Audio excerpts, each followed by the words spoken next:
Welcome back to the deep dive. Today, our mission is to give you a real shortcut to understanding the complex mechanics behind a very simple, very common treatment. Yeah, we are diving deep into the science of the infrapatellar strap. That little band you see athletes wear just below the knee. We want to know if it actually works for that intense, really painful problem so many young athletes face, Osgood-Schlatter disease. And to do that, we've got a fantastic, really robust quantitative analysis.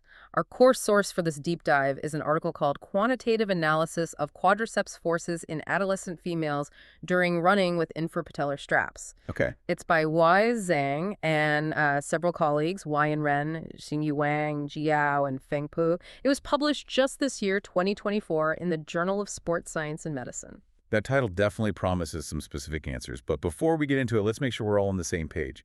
What exactly is Osgood-Schlatter disease, OSD? So OSD is it's essentially a traction oppositis of the knee. Okay, in simple terms. Put simply, it's an inflammation and localized pain right at the tibial tuberosity. That's that growing bony bump just below your kneecap. Right, and this isn't like a sudden break. This is an overuse injury, a fatigue injury. Right. So what's the actual mechanical cause of that inflammation?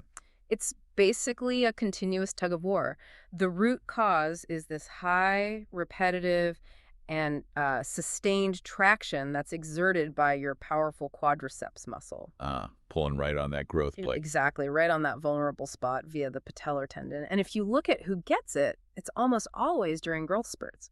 So you're looking at ages 10 to 15 in boys and maybe a little earlier, 8 to 14 in girls. That makes perfect sense. You've got rapid bone growth happening at the same time as high-impact sports running, jumping, kicking that really stress the quads. You've got it. It affects nearly 10% of all adolescents. And while, a lot of them are told it'll just go away when they stop growing, It doesn't always. the pain can persist, yeah. It can go long into adulthood, which makes finding an effective intervention really critical. Okay, so for decades, the go-to conservative treatment has been that simple strap.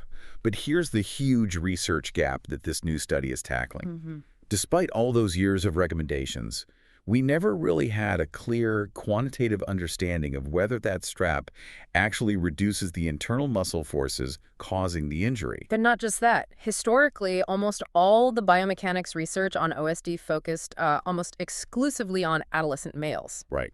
This study specifically recruits adolescent females, which addresses that major gender gap, and it finally gives us the why, the mechanics behind the strap's success in so many cases. Okay, so let's unpack how they did this. I mean, you can't just insert a sensor into a muscle while someone is running.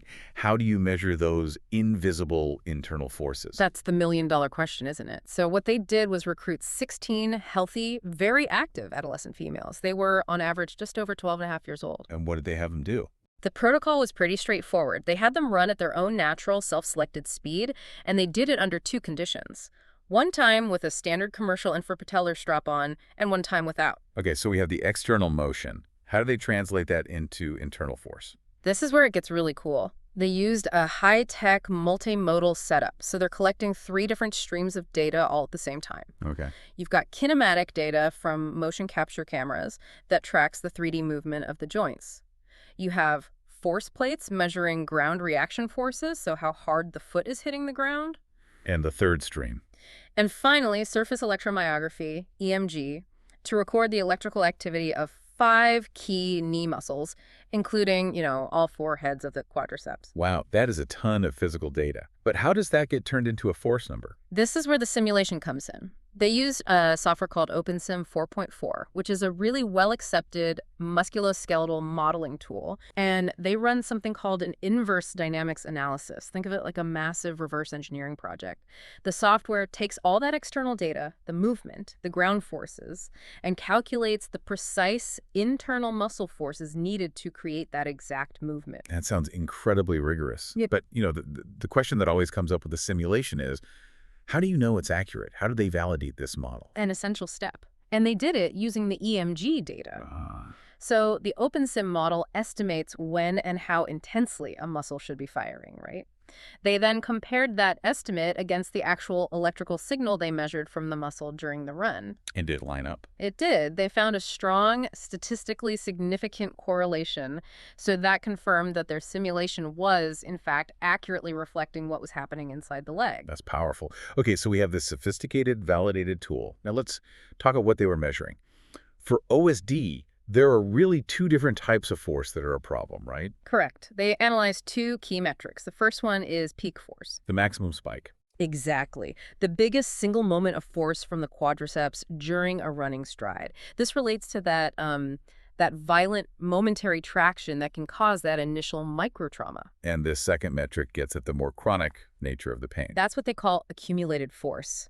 This is the total tension over the entire running cycle. Conceptually, you can think of it as the area under the force time curve. So that represents the continuous repetitive strain that really aggravates the condition over time. Precisely. Both peak and accumulated forces are key drivers of this disease. Okay, with the whole setup and the metrics now established, what was the big finding? What was the strap's overall effect on the quadriceps? Well, the findings were pretty conclusive. The straps work. They significantly reduced both types of forces. Can you give us a sense of the scale? How big of a reduction are we talking about? For peak quadriceps force, it dropped from an average of almost 10 times body weight without the strap, down to about 8.6 times body weight with the strap. That's a 14% reduction, which is massive. And the statistics showed a large effect size, meaning this is a real reliable change. Okay, so the strap definitely provides relief from that maximum violent spike of force. Yeah. What about the continuous chronic strain? A significant reduction there, too. The accumulated forces, that repetitive tension, were also significantly lower, again with a large effect size. So it really validates what clinicians have been doing for years. The strap is mechanically lessening the pull on that tibial tuberosity. It addresses both the peak risk and the chronic strain, yes. This brings up a really important question then. When, during the running cycle, is the strap actually doing its work? Yeah. Is it spread out or is it really targeted? It is highly targeted. The force reduction was really concentrated in this narrow critical window, That is. the stance phase of running, specifically between about 12 and 17% of the entire gait cycle. That timing seems really crucial.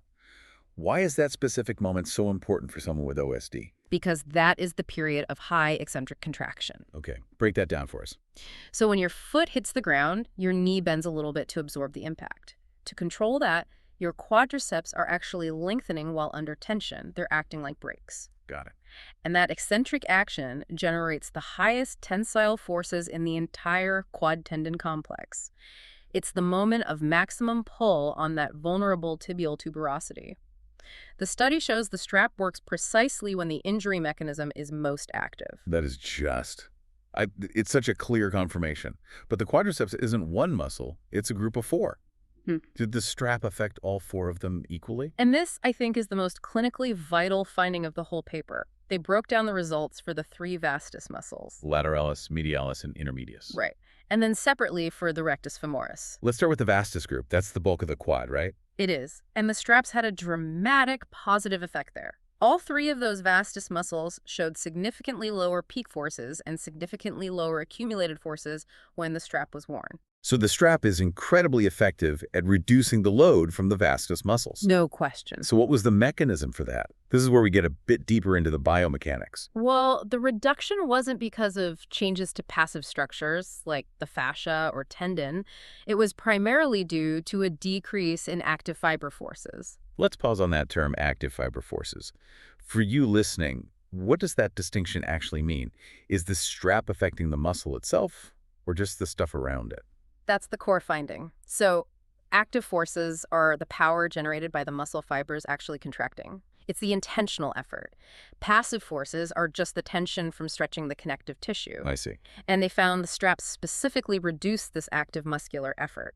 The researchers suggest this means the straps somehow make the vastus muscles more efficient, maybe by slightly changing the pull angle or distributing pressure, so they need less neural activation to do the same job. That's fascinating. So it's actually changing the activation pattern, not just passively holding things in place. Now, let's get to the outlier, the rectus femoris. Right. The rectus femoris is unique. It's the only one of the four quad muscles that crosses both the knee and the hip joint. And what did they find? This is the critical finding. The infrapatellar straps had no significant effect on the peak or accumulated forces generated by the rectus femoris. Wow. Zero impact on one of the four key muscles. Yeah. Why is that specific finding so important for OSD, especially in, growing kids? Because OSD pathology is so often tied directly to those growth spurts.